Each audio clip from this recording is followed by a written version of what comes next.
Hello and welcome to the channel. In today's episode, we are going to tackle this basement.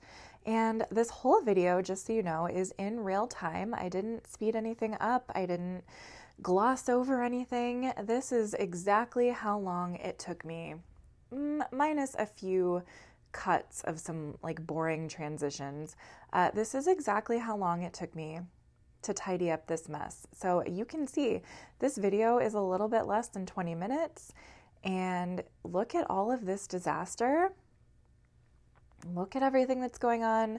I was able to tackle it in 20 minutes, which is amazing. I think a lot of the time when we're trying to clean things up or when we're feeling super overwhelmed, when we're gonna clean something up, oh, by the way, that is the hood of my husband's hobby car. So this basement there's a lot going on.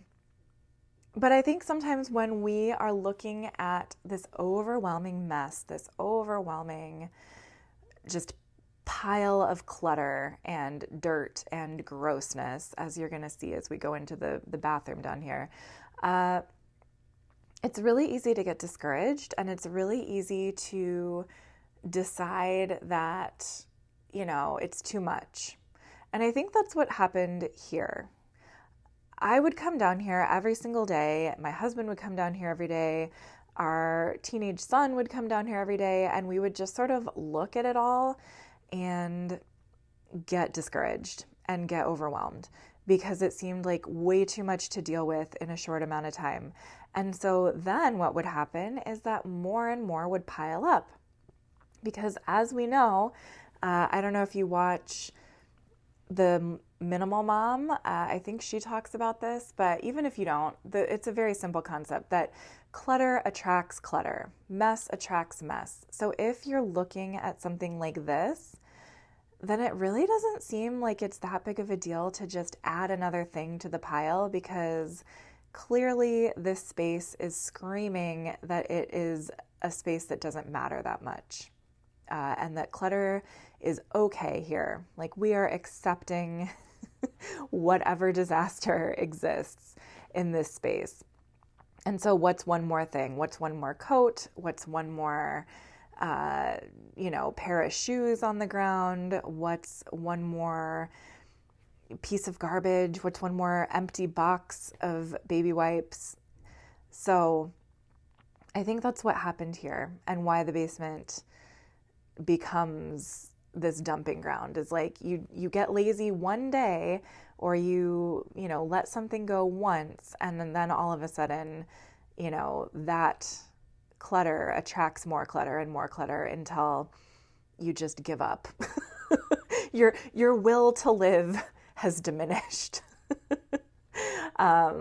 So anyway, but I'm glad that on this particular day, I felt like I had the energy and the time to deal with it, because as we can see, it really didn't take that long. It really didn't take that long in the end. And I was really surprised by that, because I was assuming this was going to take at least an hour, if not more. And it didn't.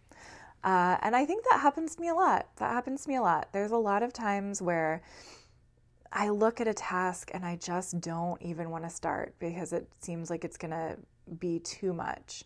And especially for me, hello, by the way, if we haven't met yet, my name is Megan. I am a mom, a wife, a small business owner. I'm a licensed counselor, and this is what I do. This is what we do here on Millennial Meg. We repeatedly just clean up disasters in my house, because there's always a disaster in my house. And the reason there is always a disaster in my house is because I get overwhelmed and I think, this is going to take too long. But I was going to say, in my particular case, a lot of that also has to do with the fact that I have a toddler. And so if she's awake and with me at home, it does often, oh yeah, that pillow is old and the dogs have ruined it, and I'm just going to throw it away. I'm just tossing it out. But with my toddler, it feels very impossible to get things done. Like, if I'm going to start a project like this, I need to be alone because otherwise, at least this is a story I tell myself, I need to be alone so that I can see this to completion. Because 99% of the time when I have my daughter with me, she is only happy if I am sitting right next to her, doing nothing, because that's what she wants me to do, is just be with her, not be productive in any way. I mean, I'm sure she'd prefer if I was like playing something, with her, but she is often happy just to have me sit next to her and not do anything. And that is absolutely mind numbing for me. That drives me insane because there's always stuff like this, like cleaning the basement or putting the dishes away or something that needs to be done. And, uh, and so when she's awake, we are often at odds because me doing this kind of thing is not on her to-do list, not on her agenda, even though it's on mine. So on this day, she was asleep. She took a nap, and I was able to get this done from start to finish, and it felt amazing, amazing. So what am I doing here? Let's see. I'm just trying. So, I should also tell you, sometimes I declutter. Sometimes in my videos here, I do actually declutter. Like I throw things away or I take things to the donation center. But on this particular day, that was not the goal. The goal was not to get things out of the house so much as it was to just clear out space so that we can actually use I can't speak, I'm sorry.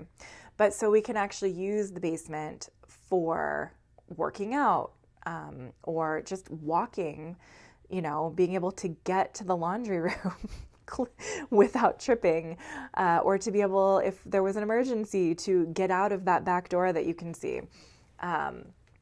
So that was my goal today. My goal today was not to declutter, was not to like reduce the amount of things that we had. It was just to clear out the trash. You can see trash there. So clear out the trash and then try to just get things out of the center of the room. So you'll notice at the end, like I just basically pushed everything to the outer limits of the room, so that you can just freely flow through it and walk or exercise or whatever you need to do. So I feel like I definitely accomplished that goal, but it did make me, think about what it is that I would like to declutter in the future when I have another chunk of time to myself. But today was not that day. And I wanted to tell you that because I think oftentimes we beat ourselves up. Oh yeah, that bubble maker has been broken for so long. I am decluttering that. I am just throwing that away. That is something that I am happy to get rid of. Because every time my daughter sees it, she wants to use it, and we can't use it because it's broken, and so then she cries. So it is better to just get rid of it. But see how much space already there is, like how much better it already looks. And like these shoes, those are my son's shoes. I'm not even going to put them in a closet. I'm just going to line them up. Just line them up, so that they're not a tripping hazard. But yes, what I was saying is I think it is easy to put these kind of tasks off for the reason I already stated, right? That for the reason of, oh, well, I'm not going to have time to complete it, so I don't want to start it. That's one reason I avoid these tasks. But another reason that I avoid these tasks is that if I can't do the whole job the exact way that I want to, then I'm not even going to start. That's how I feel sometimes. Like if I can't go through every box and every shelf and make it clean and perfect and look great, then I don't want to even do anything. But I think that is a flawed way of thinking, because then everything would just stay in complete chaos and cause stress. Like this whole, if I had that mindset, then I would not have cleared out this massive tripping hazard. And to me, putting the shoes away and the boots away and just clearing out space was well worth it. It was well worth it. I am actually really relieved. And when my husband came home, he was so happy, like so excited to see that everything was put away. Even if things are not as we ultimately wish for them to be, it is much, much better. And so I think this sort of like all or nothing thinking, where either it's totally like devoid of anything unnecessary, or else it's not worth even trying. Like it's just not helpful. It's not helpful. So yeah, these are just some of the psychological things that go through my head as I'm looking back on my cleaning and decluttering. I also would like to say another decluttering thought, or just thought in general about how my progress is going, because really that's why I started this channel in January of 2024, was that I needed accountability and I wanted to track my progress on cleaning and decluttering. In fact, my whole point of the channel was to declutter my life, not just my house, but like my whole life, and get myself together at 40 whatever years old. But what I've noticed is that as I've been doing less of these types of videos in recent weeks, my house has gotten much worse. I think I was resisting just continuing on this path of decluttering and cleaning my house on this channel. I was feeling like I wanted to do different things creatively. I was feeling like I wanted to expand and, talk more about psychology and things that I work on with my counseling clients, and just go more in that direction with this channel. But the problem is that now my house is a mess. I mean, my house is often a mess anyway, but like it is worse. So I guess all of that to say, I think I'm going to start a separate channel to talk about things that are interesting to me, for my creative outlet. And then I will use this channel to continue to declutter and clean, because that is its own genre in and of itself. And people seem to like that. So why fight what doesn't need to be fought? So yeah, if you were worried and didn't like my other videos where I'm just sitting and chatting, and you would much rather see me declutter or clean or whatever, then you're welcome. I think that's what I'm going to just keep doing here. I had that discussion with my friend Beth from Feral Tradwife, and it made a lot of sense. It made a lot of sense. This channel can still be this, and that's fine. And we love it here, and we love cleaning up. And I, quite honestly, guys, I need you. I need the accountability because when I've been left to my own devices, and I'm trying to focus on other things and not share my cleaning with you, I don't do it. I just don't do it. And then things devolve into chaos. So I'm here to admit that I struggled, and I need the accountability, and you guys are the best, and I need you. So thank you for being there through through my many ups and downs and challenges. Speaking of which, the same can also be said for my weight loss journey. I'm not going to do a separate video on that this week, but I did want to just check in with you here about it. If you're still watching at this point, then I'm assuming you still care about me as a person.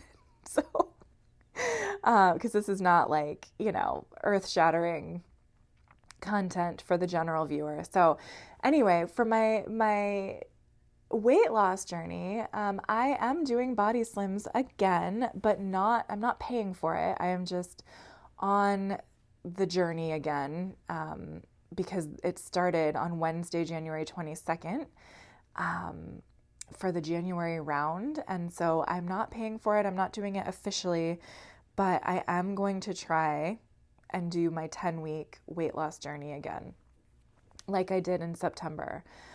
Amari, my son, has been ruining his sweatpants lately. Not lately, over the summer and the fall, he was ruining them. So that pair of sweatpants I have to throw away because he just keeps putting fish hooks in them. And then they get holes and then he doesn't want to wear them. So anyway, if you guys have solutions for that, like any convenient little protectors for pockets or something for fishermen, let me know. That's a very niche request, but it's my issue right now. But anyway, my weight loss, I definitely have regained some weight since the end of the last Body Slims program. As of this morning, I think I was like 176 pounds. And when I ended, I was like 172 or something. So yeah, so since Thanksgiving, I've definitely gone back up. And I swore to myself I wouldn't. I was so confident. I'm like, oh no, this is great. This is just my lifestyle now. But no, it was not. It has been below freezing in Illinois here. And so taking walks has been very challenging. And then with, the food stuff, I've just been wildly uncommitted. Oh, I'll talk about that in a second. But yeah, I've just been doing my own thing. And my own thing means I've been gaining weight. So time to get back on the horse. I do still have my big goal. I would like to get down to like the 130s if possible. I'm currently, like I said, 176. So I've got a ways to go. But I think it's possible. It's just going to take me a while because I am feeling resistant. So anyway, I've been back on track for a couple days now. I've been getting my 10,000, well, like 9 to 10,000 steps a day. My goal is 8,000 minimum. Even if I can't take a walk outside, I'm doing what I need to do indoors to get the steps. And I'm back on the calorie restriction. Wah wah. So if you guys have any tips for like maintaining or sustaining weight loss over a long period of time, like to stay in weight loss mode for a long time, let me know because I am on the struggle bus. I just want to eat cookies. Not even cookies, like I just want to eat normal dinner with my family sometimes, right? So I don't know. Let me know what's worked for you if you've found any solutions. Oh, and look at that. Here is the beautiful basement. It is at least a little neater and tidier, if not perfect. And the most important part is you can safely walk through. Because yeah, like that shelf, that's not how I want it to look, but it's okay for now. And that's what I got. That's what I got, guys. Thank you so much for hanging out with me. I've missed you. It feels good. It feels good to be back in the saddle with this. So this is the after, and then I'm going to show you the before again for context. Oh gosh, that was intense. And now we'll get back. Yes, it's beautiful. So thanks for hanging out. I miss you. I love you. And I will see you again next week. All right. Bye.